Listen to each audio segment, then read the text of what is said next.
It's time for the Sports Blitz, the only live-streamed local sports show in Arkansas, with all the latest on the sports stories that matter to you. Hello, welcome into the Sports Blitz on a Monday. I'm back. Oh, you missed me. Had to look at Maddie's ugly mug the other day. Or did you even sit over there? Oh, he was there. Sit over here? Yeah. David ran the show. That's right. Holy crap. Now I know you want to watch it. And RVL still exists. That's right. Nothing wow. The website didn't crash. The world didn't end. Everything is as it should be. And I'm back in the captain's chair, and I love it. Welcome back into the Sports Blitz on a Monday. Mark Freeman, Weldon Braxton, Maddie Laster, and our boy Dave. I didn't know he held down the ship as far as production goes, but I'm going to have to go watch that replay and see how incredible it was on Friday. Got to take some kids to church camp, had a wonderful time, and now I've got no voice, but I'm back.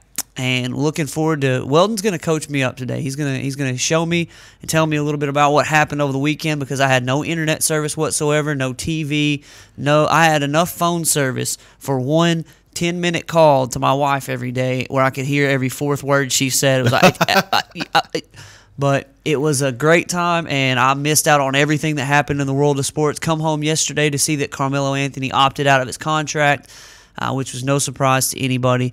Also saw that the U.S. and Portugal tied, a brutal tie for the U.S. Yes. Who thought in the World Cup they were about to move on through the group of death and into the round of 16, and still got a shot at it, but it was a rough, almost felt like a loss for the U.S. in the draw there, and then plenty of other stuff. Weldon, you just hooked me up with some knowledge today. Well, let's start with the World Cup. You're right. The U.S., I don't care how you slice it. It was a devastating equalizing goal, as they call it. I just say it's tied up. Apparently, you have to say it's an equalizer. But either way, the U.S. didn't win. You know, the way the game started off, Portugal gets a goal within the first few minutes of the game. It's not looking good for the U.S.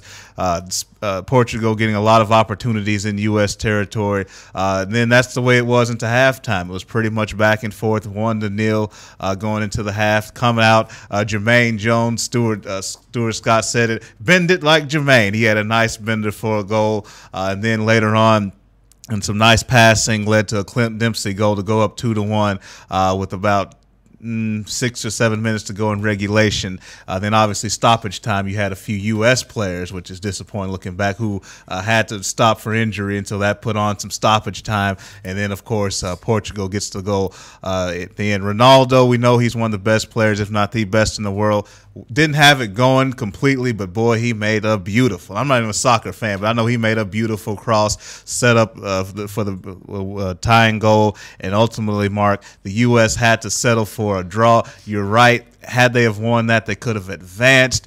It's bitter. It's like a loss, but something tells me U.S. is going to be ready because you've already heard Coach Klinsmann talking about facing his former squad, the squad he not only coached in the World Cup, but he also played for him. He's ready. He's a little salty talking about how they have the advantages and how his team's underdog. He's got that personality anyway where he's kind of salty. So Team USA will be ready for the Germans on Thursday. Oh, Klinsmann, you hear what we're doing right now? We're talking soccer in the first 5 minutes of the show. That tells you two things. One, this World Cup has been pretty interesting, and two, there ain't crap else going on right now in the world of sports.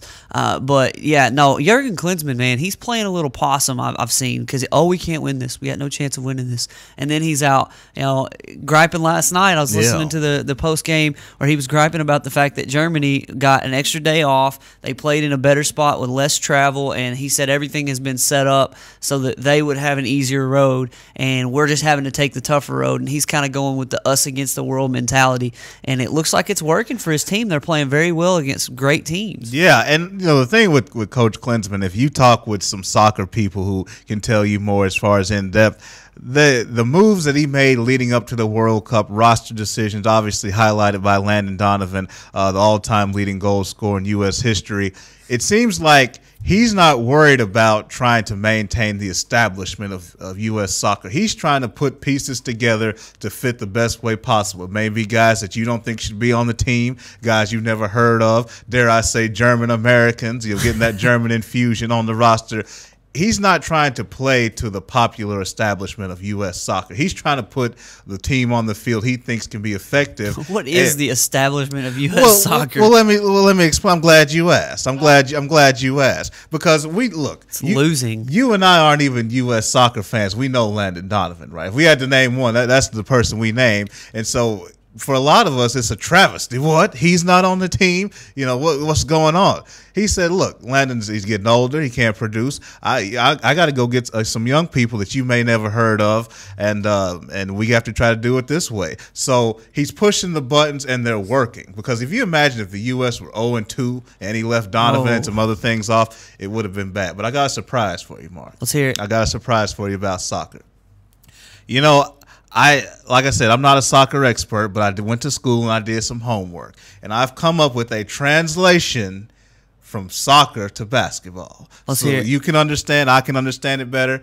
All right, so your forwards. I'm like, what's a forward? So in forwards, those are your best offensive scorers. They're the ones that... They're LeBron James. There's your Kevin. I would put LeBron, actually, I'm going to put him in the midfield, because the midfields, you got to be able to score too, like a Michael Bradley can score, but also possess the ball. So those midfielders, you got to secure possession of the ball in the middle of the field, and then get it to your Kevin Durant's, let's say your Kobe's, your Carmelos, those pure scorers that ain't going to guard anybody. I got you. The James Hardens. Yeah, James Hardens. Those are your forwards. And then kind of like the LeBrons and your traditional point guards, your Rondos, those are your midfielders. Just secure possession.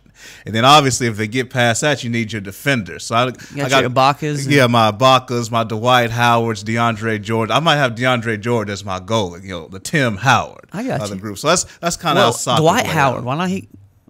Yeah, Dwight there Howard you go. Tim Howard. Dwight Howard. Look at what we did. We just helped you, America. You're welcome. Yeah, doesn't help you get a feel for soccer a little bit Absolutely, better now. yeah. I mean, I forgot everything you just said, but I appreciate the fact that you said it. I do. I thought putting some basketball players into the position. I do remember those names you said. I just don't remember where they were. Hey, I was on the way home from church camp last night, and I got my kids who were just getting phone service, and they're just like, ding, ding, ding, ding. They're getting all these alerts, and they're talking about soccer. Like kids who would not have cared about soccer ever. Shout out Seth Campbell. I know he's watching the show right now, and he was talking about soccer last night. And he's, let's go. And then when they scored the tying goal, he's just like, oh, man. That did suck, man. That sucked. I'm not going to lie to you. Dude, that's crazy. Like, we drape ourselves in the flag every chance we get. I love America. Yeah. I love America. I love it. Every time we get a chance, even if there is other stuff going on. I mean, I don't think if this happened in the middle of the NFL playoffs, that we would care as much. But here we are, and everybody and their mama's watching. I saw some numbers, some TV ratings numbers, and they're just astronomical numbers as people are all across the country are watching and tweeting and caring about the World Cup, who never cared at all about soccer. I tell you what's really juiced me up more, and I said this last week. I love the fact that the U.S. is not a world power, and we're out to steal people's cookies. I like the fact that Germany and Portugal, obviously Spain's going home, the Brazil, I like that they're the top dogs, and we're in there to try to crash the party. We were that close to being 2-0 in a sport that's not even ours. We'll see you on the basketball court for the World Championship of Basketball, where we're taking everybody's cookies and nuts. I like it. Well, one thing about the U.S., favorite or underdog, we are competitors, and we'll rip your heart out if we have the chance. So I'm hoping that Klinsmann and his squad can do some good work there in the World Cup against Germany. If they can beat Germany, it will be the upset of the tournament as far as I can see. Yeah. I hadn't paid too much attention to who was beating whom. I guess Spain losing to Chile was a pretty big one. That was, they had won the last World Cup and they won the Euro Cup. So they were, coming in like they were the greatest of all time. For them to be sent home or on their way home is big. England as well. Obviously, England won the top teams. You look at Rooney and those guys. They went home? They're set to go home. Yeah, obviously they'll have to play, but yeah, they're going home. So big news. Breaking news. Spain and Australia. It's okay, did you hear that, folks? Yes, Tell them, yes. Mark. Tell them. 9 minutes in, 0-0 in the Netherlands and Chile. What was the other game? Australia and Spain. That's 10 minutes in. Oh yeah, they got two going at the same time. Double your pleasure there. All right. Well, next up, real quickly before we get to break. And actually, let's hit some wire-related topics because I want to hit Carmelo Anthony's contract. I mean, it doesn't surprise anybody that Carmelo Anthony opted out of his contract. It's sort of like what's going to have to happen with the Miami Big Three. There's no question that they're going to have to opt out of their contracts, and they're going to have to restructure because either A, somebody or more than one somebodies are going to leave, or they're going to have to take less money to have any chance of competing because they can't even fill a roster with what they've got. So we'll talk about that and also Carmelo Anthony after the break. But a couple of NBA-related topics before we lead into that. Former Baylor star Isaiah Austin has, I think it's Marfan syndrome, which ends his NBA career before it starts. It's such a terrible, terrible thing. It's a serious medical condition here, according to ESPN's story. He had been projected as a late first-round pick, and he underwent a standard physical at the NBA Combine. His EKG revealed an abnormality. After additional genetic tests, results came back positive for Marfan syndrome. It basically says that the arteries in his heart were enlarged, and that if he overworked himself and pushed himself too hard, that his heart could rupture. He'd been through a couple injuries in his past, and it's sort of an explanation as to why he'd been through what he'd been through in his life. And it's just a terrible, terrible thing, but it also could have saved his life. Oh, absolutely. It's really a sad story, first of all. I mean, Isaiah Austin, say what you will about him. I really wasn't as crazy about him as some people as a prospect. I mean, he's 7 feet. He has some skill, but it was really not even about that at this point. Here's a young man who, whether, I think he'll be a great player or not, he still, you would think, deserve an opportunity to go out and try to play and prove himself. And unfortunately, his medical condition won't let that happen. But you look on the flip side of it, is it not a good thing that we found this out right now under these circumstances? I mean, Lord, heaven forbid something happens to where he falls out and they can't explain. They don't know what's wrong with him to the point to where it's too late to help save his life. We didn't get to that point, and so he's a bright young man. From what I understand, he'll have a chance to pursue other things. Maybe work in the game of basketball in some other capacity,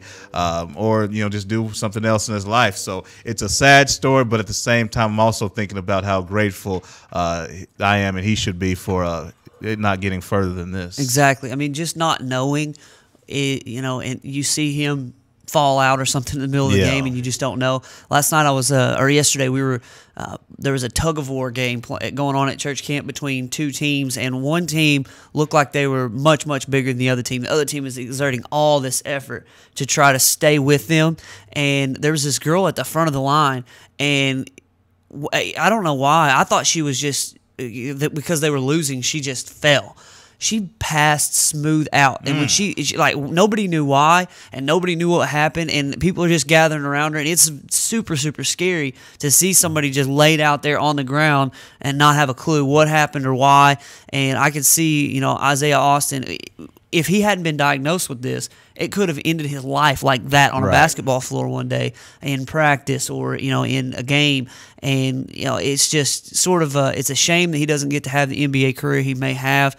But at the end of the day, it may have saved his life, like I said. So that's a good thing for him. And then also, I didn't even know this until this morning. I guess it happened during the time I was gone, Thursday or Friday, that Joel Embiid is going to miss 4 to 6 months with a broken foot. What happened? Yeah, from what I understand, he was working out for Cleveland, and this is when it happened. He was working out for the Cavaliers. Thing about it is, they actually felt good about his back. He had went through some testing, all the treatment up to this point, and they were actually confident in his back to lead you to believe they probably were going to take him had this foot injury not happened. And so it's one of those things now, if you still feel good about the back, and if you believe this foot injury is a freak thing, you still think he's the best prospect, you may go ahead and take him.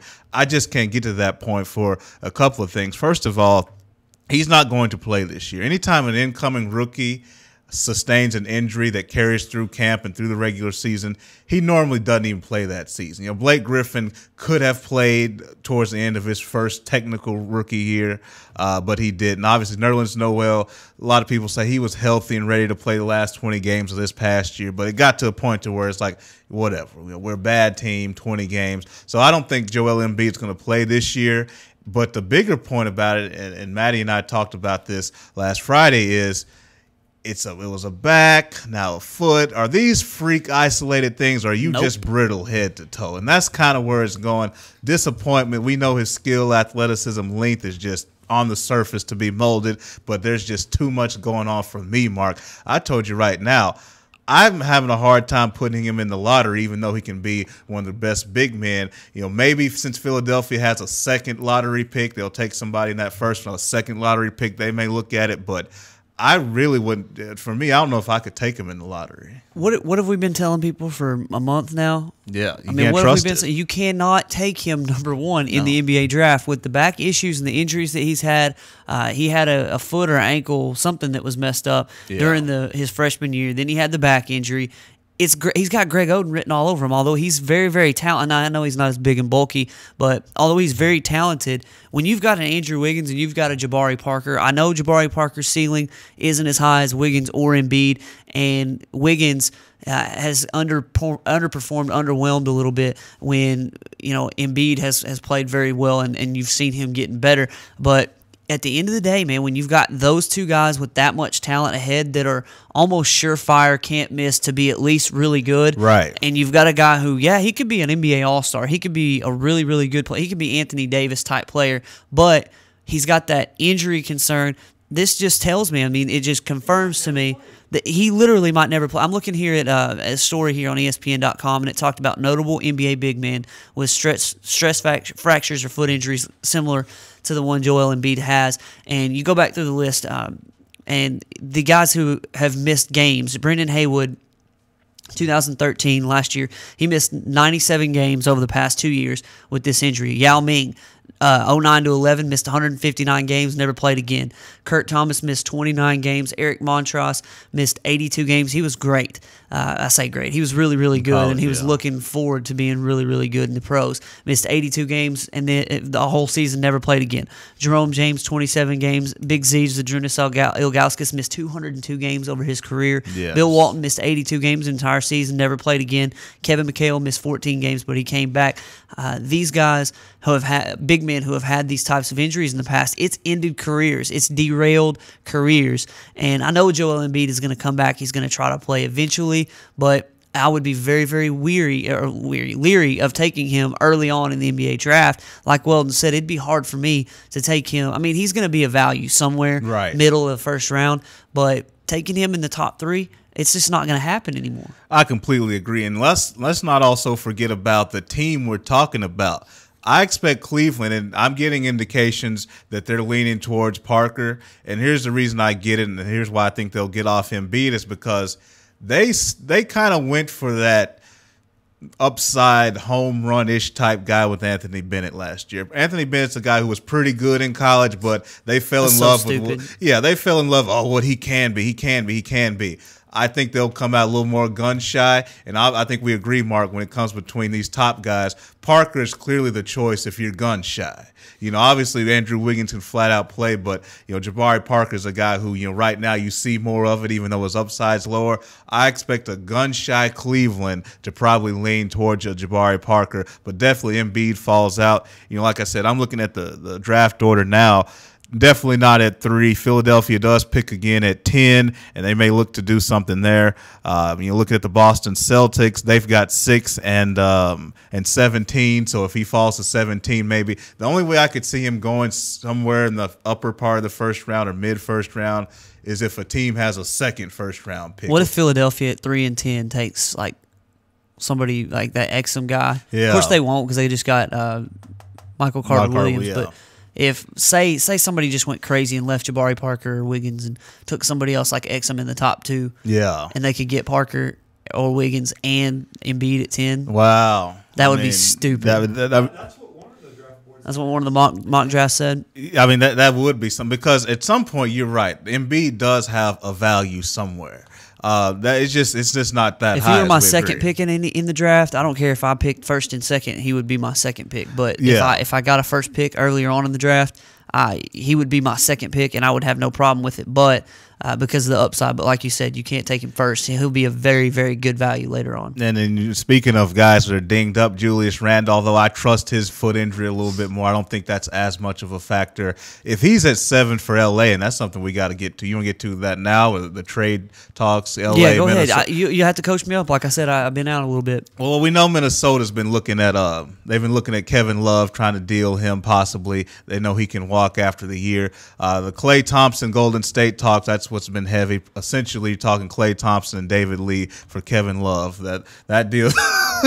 Let me just stop right there. Let me get your reaction to that face. What are you thinking when you hear that?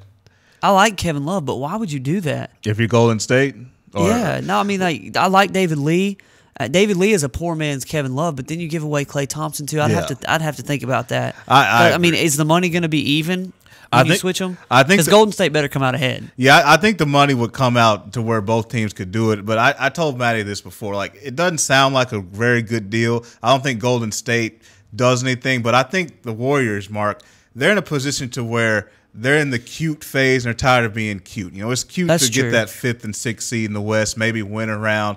But I think as much as they love that backcourt, they don't see a lot of upside. And I don't think Kevin Love is the key to doing it paired with Steph, but I think they kind of feel like we got to do something. You know, we got to shake this thing up, you know, somehow, some way. But Klay Thompson is a bad dude. We know he can flat out shoot, and he can guard somebody too, which is something Golden State typically, you know, the rest of their roster is not too great at. But Klay Thompson can play some defense. Also talk, Mark, about the Los Angeles Lakers and Klay Thompson. And the only reason Klay Thompson's name is coming up is because he's due for a payday after the year. He's got a good contract. Yes, yeah. So they don't know if they want to pay him. I said this, if I'm the Lakers, Mark, I want to see what you think. If it's about Joel Embiid or Marcus Smart, if one of those type guys are there at 7, go ahead and give me Klay Thompson for the pick. But if it's a Julius Randle, I'd probably still take a Julius Randle right now over a Klay Thompson in a trade. So to me, it depends on who's there at 7, whether or not I do that trade. So you would rather have Julius Randle than Embiid at this point? Yeah.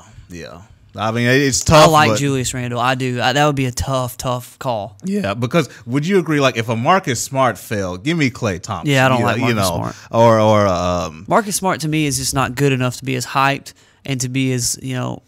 He seems like one of those selfish players. He might as well go to the Lakers. He seems like one of those selfish players that, you know, that's just the way that he carries himself. I don't like him. Yeah, I'm a big fan. Yeah, so I mean, if he were there at 7, I would go ahead and say just give me Julius Randle. But Marcus Smart, I mean, first of all, his shooting is very inconsistent. I don't think people realize how big this dude. This dude's about 6'3", 230 as a point guard. He's a point guard. Yeah, there's your point guard, and he's a shoot first, shoot only point guard. Yeah, so I mean, yeah, so it depends. If that 7th pick, Mark, conclusion depends on who's there. If I'm the Lakers, I may want Klay Thompson if it's, you know, the Embiid, the Smarts of the world. But if somebody good slips to there, then I'd probably go ahead and draft that player instead of trade for Klay. Chad Ford has Joel Embiid falling from number 1 to number 4 on his big board, so he's got some faith that he's going to come back, and I think he's just taking that value and saying he's worth too much to let him slip below number 4. He's just basically moved Exum, the point guard from Australia, into his top 3 and taking Embiid out, just in case he doesn't end up being as good as previously expected because of his injury woes. So we'll see how the NBA draft process goes. It's coming Thursday. up. It's Thursday. Yes, sir. I knew it was coming up pretty quick. Good draft, too, and then Thursday, U.S. plays Germany. So that's right. Man, we got a full day Sports Thursday. Day, yeah. I'm gonna avoid doing things on that day. Just pay attention to sports. So we'll have to break down on Wednesday what we expect to happen, any chatter we hear between now and then, and we'll look at plenty more. We got to come back and look at Carmelo Anthony. We'll stay in the NBA for just a moment.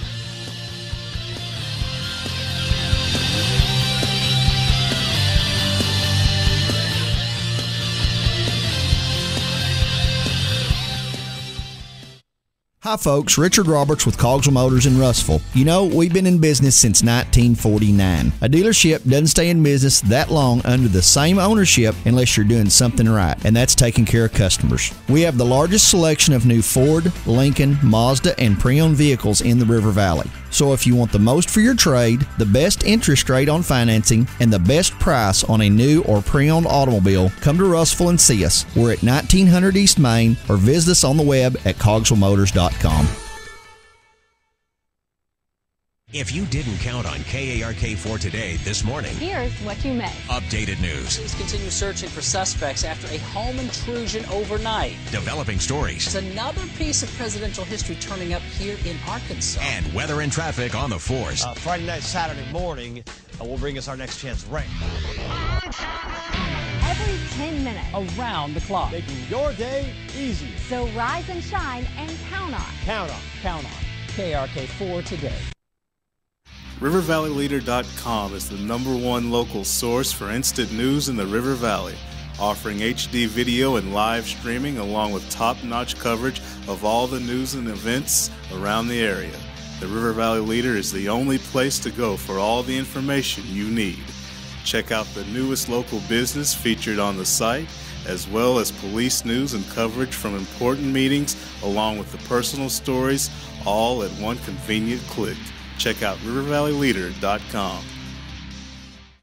Today, there are more than 20 brands of cars being sold in America. So to be noticed, Ford and Cogswell Motors have to go further than anyone thought we could. How does Ford stand out above the crowd? Not just with plug-in vehicles like the new 2013 Ford Fusion Energy that gets a projected 100 miles per gallon equivalent, but also with a line of gas vehicles equipped with the innovative EcoBoost engines combining power and efficiency, plus a full measure of technologically advanced features. We invite you to stop into Cogswell Motors today. We go further than anyone thought we could, so that you can go further too.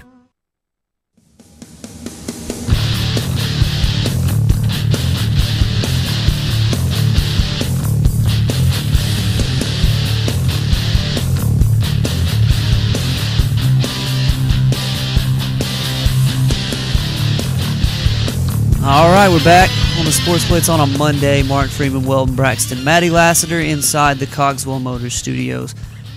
Talking a little NBA right now, looking at the NBA draft. I saw Jason just texted me a little bit ago, and he said something about how the Cavs are just stupid enough that they probably will take Joel Embiid, because that's why they're the #1 pick every year. That, and the NBA likes to rig the stinking lottery for them so they can go get LeBron again.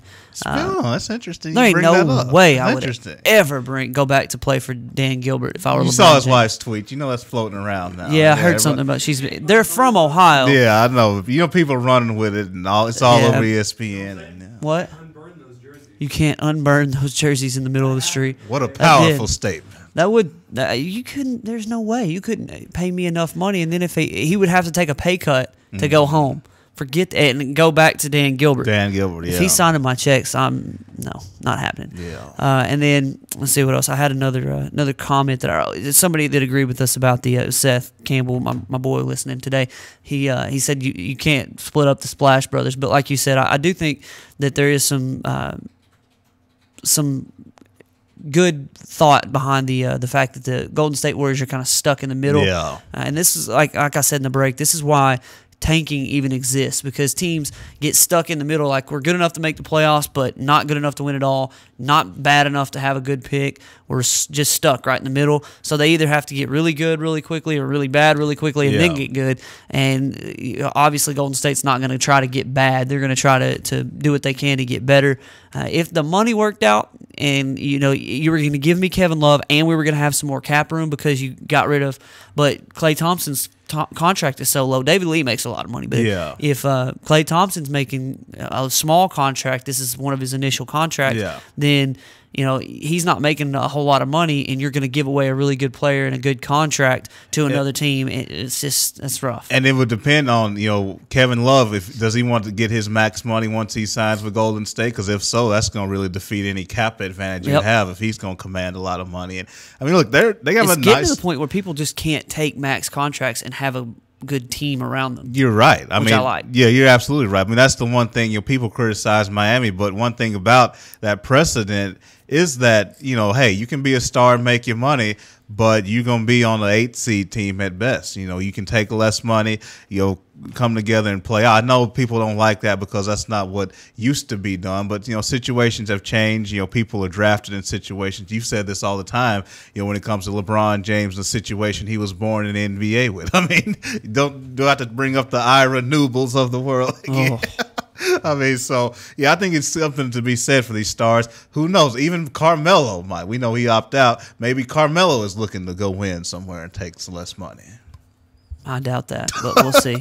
I'm not a Carmelo fan. But anyway, speaking of Carmelo Anthony, he opts out of his contract. He, quote, wants to explore his options. Who knew that was coming? Yeah, not a surprise at all. Carmelo Anthony decides that this is his quote from his agent Leon Rose. Carmelo loves being a Knick. He loves the city and he loves the fans. At this stage of his career, he just wants to explore his options. Anthony can sign a maximum contract worth $129 million over 5 years with the Knicks. He can sign a max deal worth $96 million over 4 years with any other team. He's got a lot of power right now. It looks like he's considering, according to his agent, signing with the Chicago Bulls, Houston Rockets, or Dallas Mavericks at this point. So, which one of those teams is the best fit for him, and which one of those teams? I'm thinking about it from the team's standpoint because I don't give a crap about Carmelo Anthony. I don't care what he does. You don't know. But if I'm thinking about this from a team standpoint, if I'm the Houston Rockets, why in the world would you want like 7 guys who don't care about doing anything but shooting the ball? I was going to say they're going to play great defense, right? Yeah, exactly. I mean, Olay, we're going to score 179 points a game, huh?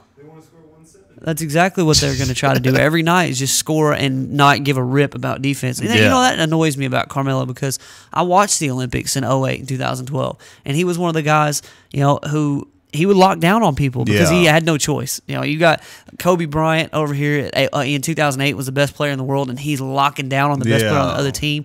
If there's one good thing you can say about Kobe, he doesn't care to play defense. So I will give him that. I mean, in a good way, he'll play. But watching Carmelo, he has no excuse. He just doesn't care about it. It's just like, I'm old and out of shape, and when I'm playing ball, I don't care about defense because I'm saving my energy for offense. Yeah. Well, he does that like 82 games a year. Yeah. Well, I mean, and that's a good question. Houston, I think you're spot on with that. And then you look at the other teams with Chicago. Is Tom Thibodeau going to put up with that? We know what he asked for with his teams defensively. Plus, I don't know. Derrick Rose back too. Yeah, they're going to get Derrick Rose back, and Derrick Rose should be a lot better defender than what he is. He's too athletic to be the mediocre defender that he is, but that's another story.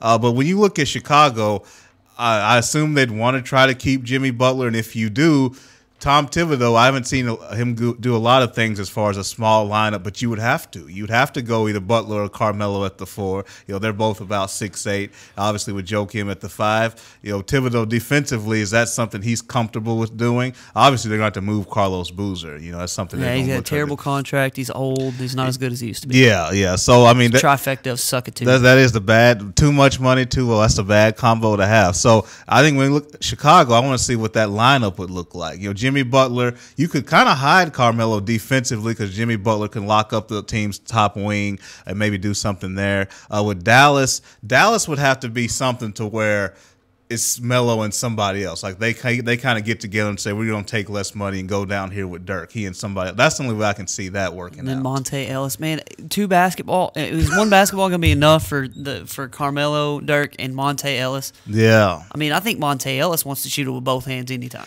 all the time anyway. I got to give Monte some credit this year, though. This year he's kind of played a little bit more calm. Not the Golden State, Milwaukee. I think playing for Rick Carlisle has done wonders for Monte. He looked like a real basketball player, not somebody down here at the park, trying to jack up shots. And you look at what they did in Dallas last year. That team wasn't that good. Took San Antonio to 7 games. Yep. I mean, you know how I feel about Rick Carlisle. Dirk's already almost said he'll play for the minimum. He just wants to get back to the top. So Dirk's the second highest paid player in the NBA right now. Well, he should then. Yeah, he should. Dude made 20. I was looking at contracts the other day. Nick Mason, our boy from Northwest Arkansas, he said something to me on Twitter. I almost had to go after him, but he said something about how I wasn't looking at NBA. I hadn't looked at NBA contracts. I was like, "Are you serious?"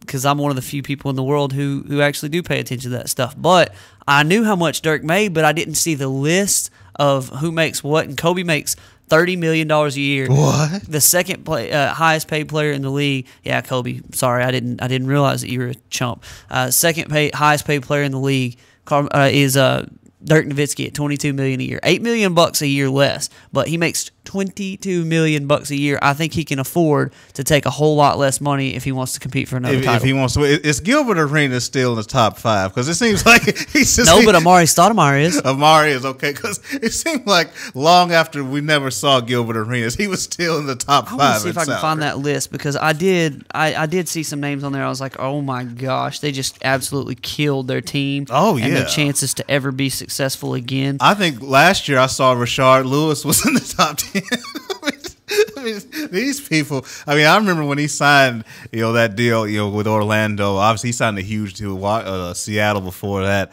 and then Gilbert Arenas.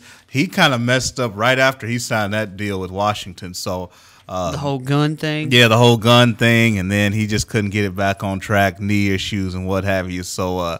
Yeah, and we're looking at opt-out timelines. Carmelo's is today, although he's already announced his. Tim Duncan's is coming up. There's no drama with Tim Duncan. I saw on. It's just whether or not he's going to play. Is he back? Exactly. The SportsCenter's like, Tim Duncan's been a Spur for 17 years. That could all change after. Like, no, where is he going? Tim Duncan. Oh yeah, he ain't going anywhere. Exactly. It's either home or the Spurs. Spurs. Yeah, and then, of course, the Miami Big Three, their decision is next week. And then we've talked about that, how, if they opt in, to me, that's a horrible sign. I mean, $61 million of a roughly $65 million cap. Yeah, you can't do that. Yeah, I mean, I know you got the mid-level exception and stuff, but still, you have to bring in somebody real, not just a mid-level exception. Exactly. Player. Terrible contracts left in the NBA. Amari Stoudemire, third highest player in the league at $21 million. Just below him at number 4, Joe Johnson making $21 million. Although he's been really good. Congratulations to a Little Rock man for making $21 million a year. That's some good stuff. D Wade's making $19 million a year, number 10 in the league. Not worth that anymore. Rudy Gay. Oh, yeah, that's another one. That's your boy. Yeah. $17 million a year, 14th highest paid player in the league. I like to see him take a whole lot less money and go play somewhere he could actually win. Well, he just opted in yesterday. I'm sure he did. It was freaking 20. That's why I hate his guts. Because he didn't care about anything but making that money. He does. He's Antoine Walker, and he's going to be broke in 4 years anyway. You remember Antoine Walker? He declared for bankruptcy after making like $120 million in his NBA career. Yeah, I got no sympathy for people who do that. Carlos Boozer, 19th in the league, making $15 million a year, and the worst one left on the list. I think Amari's is obviously the worst, but Emeka Okafor, $14 million a year. Oh, the Boozer contract was one where I kind of felt at the time Chicago was reaching. That was the LeBron year, the Stoudemire Wade, the 2010 year. Everybody felt like they had to load up. Yeah, and they struck out on Bosh and LeBron and whoever else they were trying to get, and they're like, we got to get Boozer. And look, you can make a case to where that's how they were able to get to the Eastern Conference Finals, how they were able to get the 1 seed and kind of push Miami a little bit. Get beat in 5 games. Yeah, that little stretch of time where they were kind of a nuisance to LeBron and Miami, but ultimately they didn't beat them. And Boozer is getting older. What's he, about 33 now, something like that. And so it's just a hamstring on you now. Definitely. All right, let's hit a break real quickly. We've gone over, so we've got to hit a break. We got plenty of stuff left to look at here today. Hey, España up 1-0 on Australia, 38th minute of the World Cup. We've talked more. Yeah, is it Australia or Brazil? They wear the same colors. I don't know. We've talked soccer more today than ever before, and America. You're welcome. We'll be back right after the break.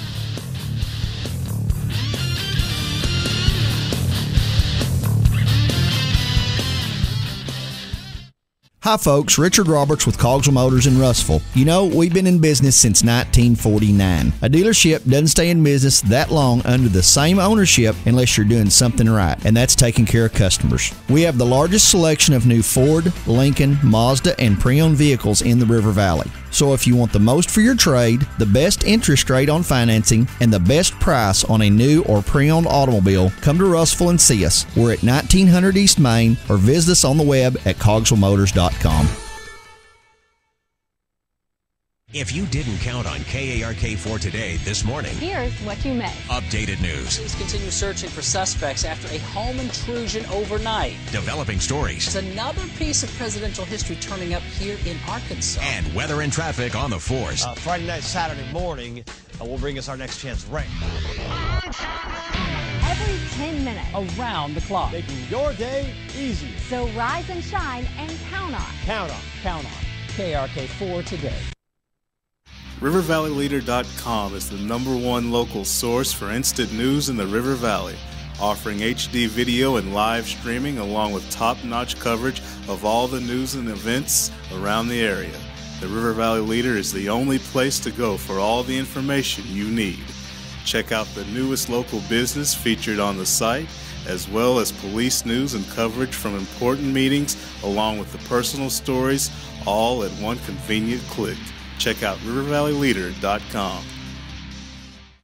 Today, there are more than 20 brands of cars being sold in America. So to be noticed, Ford and Cogswell Motors have to go further than anyone thought we could. How does Ford stand out above the crowd? Not just with plug-in vehicles like the new 2013 Ford Fusion Energy that gets a projected 100 miles per gallon equivalent, but also with a line of gas vehicles equipped with the innovative EcoBoost engines combining power and efficiency, plus a full measure of technologically advanced features. We invite you to stop into Cogswell Motors today. We go further than anyone thought we could, so that you can go further too.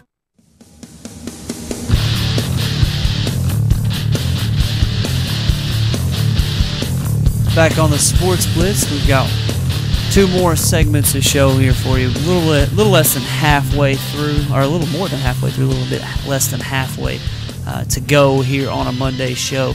Got to hit a couple more wire-related topics, and I didn't even hear about this until Weldon just made mention of it, but apparently there's a little slap fight going on between the Jets and the Patriots. Yeah. Remember Spygate? This is I guess round number 2 of the Patriots getting their little jabs in here or there against the Jets. What's going on? What do you think is going to come of it? There's really not much going on with this situation. Essentially, Mike Pettin, now the new head coach of the Cleveland Browns. At one time, he was the defensive coordinator for the New York Jets under Rex Ryan.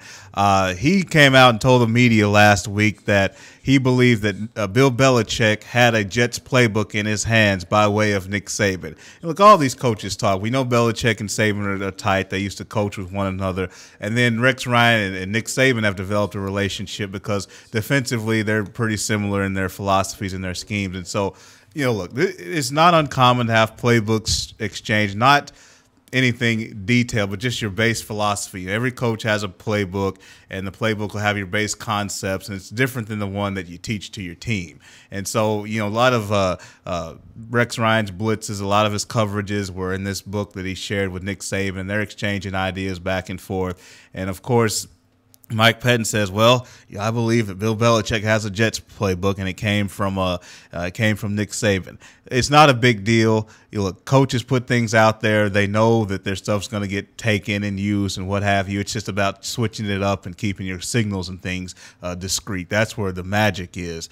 And so Rex Ryan and Belichick, they're kind of together on this. Rex Ryan, essentially, he comes out and says, well, it's not a big deal. I don't know what Mike was talking about. Anytime the Patriots have beaten us, they've earned it. So they've all kind of downplayed it. I don't think Saban said anything about it. Belichick hadn't said much about it either. So it's much ado about nothing. Just kind of makes Mike Pettin the one that kind of looks bad. Seems like he's stirring some stuff up. But everything else is pretty much straightforward. I see here on the ESPN.com NFL page here that Chad Johnson, not Ocho Cinco, Chad Johnson caught his first pass in. He caught a pass in the CFL debut in his debut there in the CFL. How old is he? He's like 35 years old, and he's playing some CFL football. That's got to be humbling for a guy who has never been that in his entire life. He caught 766 passes for 11,000 yards and 67 touchdowns in 11 years, and now he's playing in the CFL because he basically talked his way out of the NFL. He made himself such a sideshow that nobody wanted him anymore, and now he's in the CFL. It's good to see that he's able to continue his career and hopefully hopefully the antics that got him in trouble in the NFL won't necessarily become. Of course, the Montreal Alouettes, his team that he's playing for now, they probably love the attention. So he'll probably be putting with the pylon here pretty soon if he scores a touchdown. But it's kind of funny to see him in a way different atmosphere. Yeah. The Alouettes, formerly coached by Bears head coach Mark Trestman. So, yeah, the thing with Chad is I think he kind of wised up, as you said. And the problem is when you're not very good and you still have your antics, it just becomes an issue.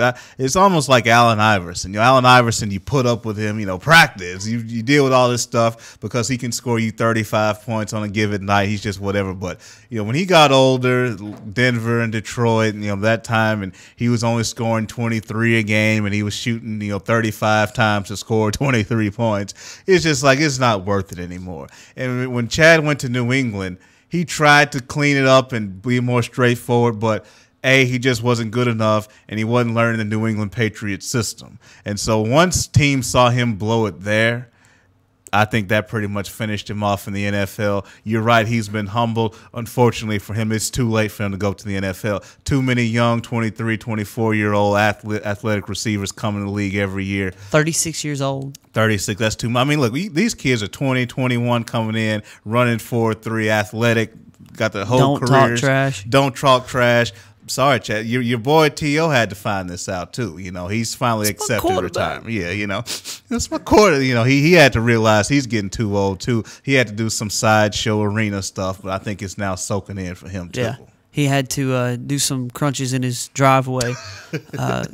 T.O. man, I got nothing for that guy. Of course, he was really, really good when he played with the Cowboys. So I rooted for him for a little bit there, but he's just guys like that. It's just too much, man. It's too much to watch them make everything about them. Mm-hmm. You're gonna make all this money. You're gonna be a professional athlete. You're gonna be on a team and make them better. But then you're gonna make everything about you, man. I have nothing for you. Especially when you can't play anymore either. That's when it's really They stop allowing that kind of junk when you're not able to play at a high level anymore. Exactly. All right, let's see if there's anything else here in the NFL. I see that Joe Hayden, man, Johnny Manziel. Go ahead. I don't mind Johnny Manziel, but he's taking pictures with Drake. He's going to Vegas, and none of these things are bad things if he plays well on the field in the NFL. But Joe Hayden said on a radio show he thinks that Johnny Manziel needs a phone valet. Somebody to just take a phone from him and just go away and let me have my fun. Johnny Manziel is putting himself in a really, really tough situation because what's going to happen is Johnny Manziel is going to have to be incredibly – he's going to have an 8 out of 10 or better season this next year, and he's going to have to start and play very well or else he is going to get killed by the media for all this side stuff. Well, if you hadn't been hanging out with Drake, you wouldn't have thrown that pick. If you hadn't been going to Vegas on the weekend, you would have known what read to make on that play. And I just think he's painting himself into a corner in a big way. He really is. It's one thing when he was in college and he had all the incidents and you kind of chalked it up to immaturity. But a lot of times these guys, when they have those maturity issues, once they sign with that agent, once they start the workout, the pre-draft process, they have this transformance to where they become a professional.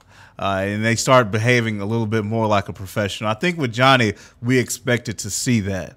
And the fact that it's been a little bit more of the same is a little bit disappointing. Now, you did point out, and I agree with you, it hadn't been anything egregious to this point, but he is basically testing and daring all of it. He's saying, look, I'm Johnny Manziel. I can ball. I'm going to be balling this fall, and come watch me. I can still do the same things I always do. I can party out and hang out, and I'm going to throw for 4 touchdowns. But if you don't, Johnny, that's the key right there. If you don't, as you said, it's coming down on him. It's going to come down. Just had a question text in. How good do we think Johnny Manziel is going to be? How good do we think Johnny football is going to be in the league? There are a couple things that worry me. For one, he's a running quarterback a lot. Now, he runs more than anybody. If you look at his college statistics, which he can't possibly run as much as he did. I think it's like 8 rushes a game or something like that. He'd get killed. He'd get broken in half. Yeah. He tries that in the NFL. But he also, I watched him play against teams like Alabama, and I'll never forget him just throwing it as far as he could, throwing it up in the middle of the field to Mike Evans and him going up and getting it. Even though Alabama, I think, is really, really good, always has been. Nick Saban with those defensive backs, they're always really good. In the NFL, you got to think about the way NFL teams are constructed. You get the best player from Alabama, and he makes it to an NFL team. You get the best player from USC and Florida and Texas and Arkansas and wherever else. Yeah. And maybe not a defensive back from Arkansas. You get the best players, the best of the best of the best. That crap ain't happening in the NFL. You're not just going to throw it as high as you can in the middle of the field. Even if you got Calvin Johnson, it'll work out every once in a while, but on the whole, it's just not going to work. So I think Johnny Manziel has got to change his game in a big way. He's playing for Cleveland. Yeah. They don't have a whole lot. Why not, Mark? Why don't they have a whole lot? Because Josh Gordon's on the weed. He couldn't stay off the weed. If they had him, maybe. But I just think he's going to have to change his game. I'm not saying he's not capable of it. Apparently, he's a really smart quarterback, a really smart guy, and maybe just not off the field. And if he can change his game enough, well, I think Johnny Manziel can be pretty good. I do think he's got a high ceiling, but I think he's got a really high bust potential. I agree with you. It really does come down to Johnny Manziel's ability to stay healthy and stay on the field. I think if he's out there and he's playing, I think he's going to make big plays. I think he's going to move the ball down the field. He's going to generate excitement. I think as long as he is on the field 90% healthy or above, he's going to be really good. But again, does he strike you as a guy who will play 16 games consistently? That's my question. You know, if this were a quarterback class that had an Andrew Luck in it or some other quarterbacks you really believed in, then I would say he's towards the middle or the bottom of the quarterback class. But to be honest with you, I didn't have a problem ranking him as a top quarterback just because I'm not that high on Blake Bortles. Bridgewater's he's fine, but he has his limitations and his issues as well. It just wasn't a great quarterback class, so I had him at the top. But I would say this: as long as he's healthy, and he is going to have to change his game to a degree, I think he'll be a really good NFL player. He's got the intelligence, he's got the moxie, he can lead people. And that's an intangible that you can't put it into words how important that is, but you got to be on the field. He's got to be on the field. He's got to take better care of the ball. I think in the pro game, in the way his coaches will sort of rein him in a little bit. It seemed like at Texas A&M they just sent him out there with the ball and they're just like, go get it. And they let him do what he does, and it worked out very, very well for 2 years. Won him a Heisman Trophy. But if he tries that in the NFL, not only is he going to die, but his team's going to be terrible. So he's going to have to. He's going to have to balance do you with.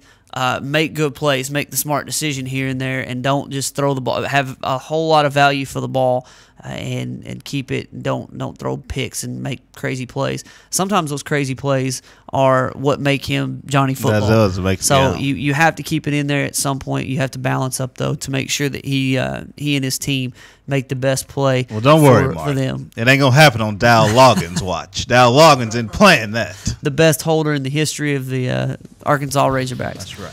Former 5'3" quarterback. What in the world was Arkansas thinking? All right, we got one more break, and we got one more segment left on a Monday Sports Blitz. Stay with us.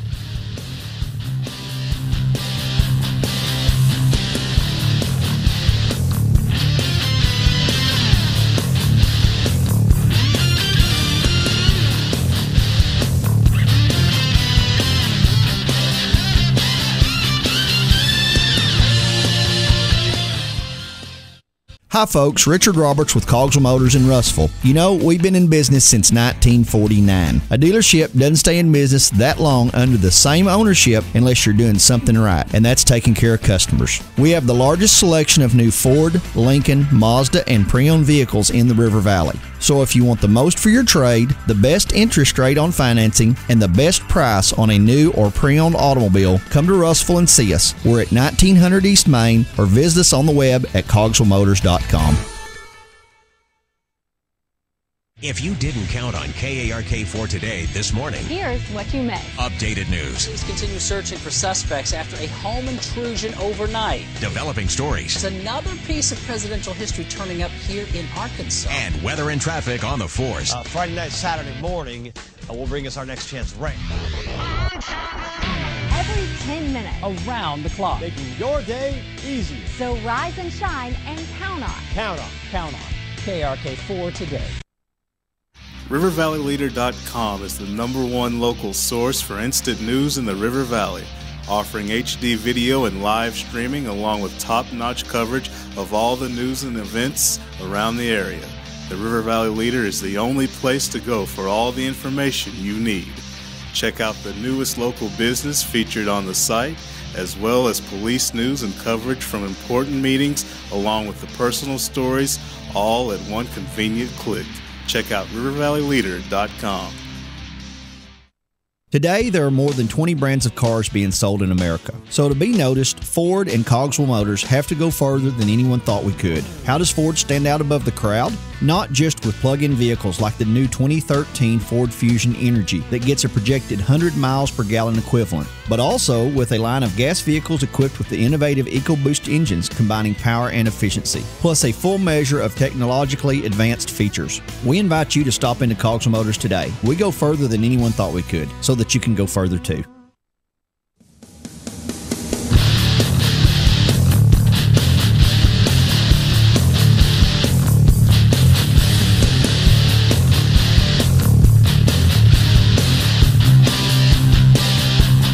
All right, just got a couple minutes left here on a Monday edition of the Sports Blitz. Thank you for joining us today. Mark Freeman, Weldon Braxton, Matty Lassiter in the Cogswell Motors studios. Looking at the Razorbacks, got a couple commitments over the past few days since I've been on the air. C.J. O'Grady, big tight end from Fayetteville, one of the better players in the country at his position, committed to play for the Hogs, a big commit for them. A lot of people were worried that it would affect Will Gregg. Yeah. I've heard that it won't, but that's not. It's neither here nor there. Arkansas is going to need several tight ends. If you looked at what Brett Bielema has done in his career, he's had some really good tight ends, and it put him in the top 5 of the position U, tight ends at Wisconsin, where Arkansas was the running back U. But they got C.J. O'Grady from Fayetteville, also Raleigh Williams III, a running back who was committed to Ole Miss. He's a 4'5", 40 guy. He's a big running back. And Arkansas traditionally has done very well, obviously, with the running back position. Brett Bielema, in his career, has done incredibly well as well. Monte Ball, that's his guy. Some other guys at Wisconsin. Yeah. Arkansas picking up some steam a little bit on the recruiting trail. Now 9 commitments for the 2015 class. Yeah, I mean, this 2015 class is really off to a great start. I mean, it's just, we've talked about Arkansas recruiting and how, it's the ability to upgrade the profile. I mean, at Arkansas, you're always going to have to be great at doing more with less and developing players who, maybe 2 and 3 stars and getting the most out of them. But that doesn't mean there's no room to improve recruiting. And I think Coach Bielema's trying to maximize that.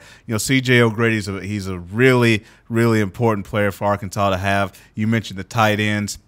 What Arkansas did on offense last year was kind of what they wanted to do, but they want to be a little bit more like Stanford.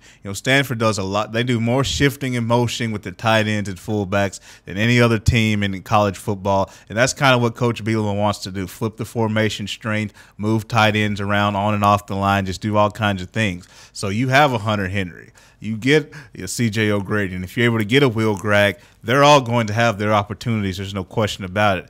I said this on Friday. C.J. O'Grady, a lot of people hadn't been talking about him, but let's be clear. He's not one of those borderline 3-star guys that, could have went to Arkansas State, but since he's in state, we just went ahead and grabbed him anyway. No, he's a legit player. He's had opportunities all over the country. Very, very big commitment for the Razorbacks. Arkansas also got a wide receiver commit from a guy named Jordan Jones out of Smackover. He went to, reading here on Hogville, went to the camp this weekend, ran a 4.34. 40. Get you offered. Yeah, and they said that the legend has it here. This guy quoted and said he burned one of the better defensive backs at camp and followed up with a behind-the-back one-handed grab. They said Bielema just walked off the field after that catch. He was going to get a piece of paper to write, here's your offer. Of course, I guess it'd have to be a verbal offer, but he offered and accepted. They asked him why. He said, I'm from Arkansas and I bleed red. I like that. And you can't let these kind of players get away. Again, Jordan Jones is not a player a lot of people have talked a lot about, but you can't afford to let these guys go to, Troy and all these other kind of places. I mean, there's value in this state. There's not a lot of 4 and 5 stars, but you got to clean up Arkansas. You got to clean house. Obviously, you don't want the Alabamas and the Auburns getting players, but if there's anybody leaking to the Arkansas States of the world, the Troys, the Louisiana Lafayette, anybody that can play, you can't let them leak there either. You got to clean up your state. And then we've talked about this before. I've said it many times. Texas is important, but if you're not going to get the Texas and Oklahoma and Texas A&M type players, you're just getting that second tier. You might want to look elsewhere because a 3-star is a 3-star. I don't care if he's from Idaho or if he's from Texas. If he's a 3-star, that's all he is. And so I think we need to look at that when we go with Texas. But as far as the Jordan Jones kid, heck of an athlete, about 6'3", 4'3", 40. Yeah. I'm looking here at Hogville also. We've heard a lot about Dardanelle player named Parker Witt. Yes. He was one of the nominees in track for and one of the finalists in track for our Brightest Stars banquet, and he's also a very good football player. He plays linebacker, played a little wide receiver at one point, and he's looking at playing fullback hopefully at the next level, and he's trying to get to the University of Arkansas by any means necessary. He's trying to earn an offer.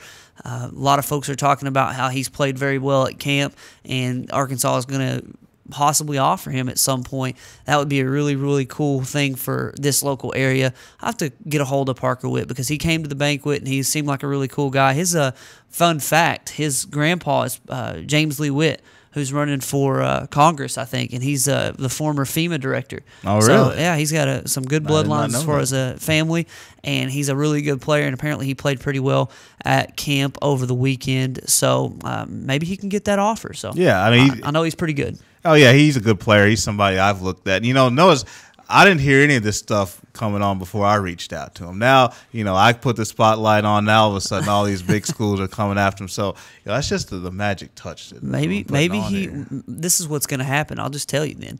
He's going to be good, but I don't know if Arkansas is going to offer him. And then he's going to say, you know what, I think that Welton Braxton dude up there at Itasca, he can do some work for me. He can get me to Arkansas. That's right. And he'll come up there and bust some heads, and you'll send him to Arkansas. That's right. How's that work? That's right. This is going to be a big year from our team. We got to prove it. A lot of hype around us this year. We got to prove it on the field now. So I like see where it goes. All right, we've run out of time. We have look at this paper right here. This is a good show.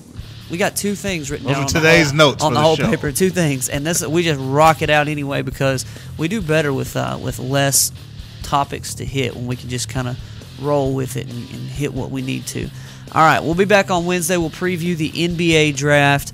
We'll look at the U.S. versus Germany, and we might even be wearing American flags. I'm gonna go find me one of those polo shirts you were talking about, the red, white, and blue. I'm Get that thing on your face. Face paint, maybe. Hey, we're going all out. We're gonna put a flag on the wall. We're gonna go hardcore against those Germany. Playing Germany, just Germany. Anyway, we'll preview that and much more on Wednesday. We appreciate you joining us. For Weldon Braxton and Maddie Lassiter, I'm Mark Freeman saying so long. We'll see you at 11 o'clock on Wednesday.